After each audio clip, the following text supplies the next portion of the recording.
बिस्मिल्लाहिर्रहमानिर्रहीम। सही बुखारी हदीस नंबर 552। हज़रत अब्दुल्लाह बिन उमर रदियल्लाहु ताला अन्हु से रिवायत है कि रसूलुल्लाह सल्लल्लाहु अलैहि वसल्लम ने फरमाया, जिसकी नमाज असर छूट गई गोया उसका घर और माल सब लुट गया।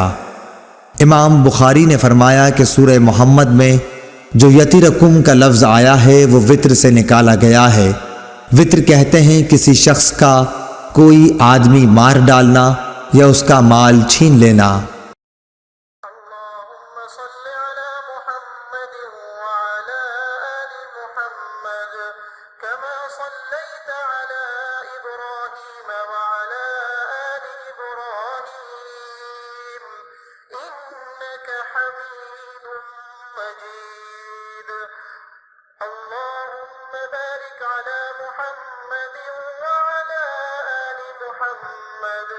كما باركت على إبراهيم وعلى آل إبراهيم إنك حميد مجيد।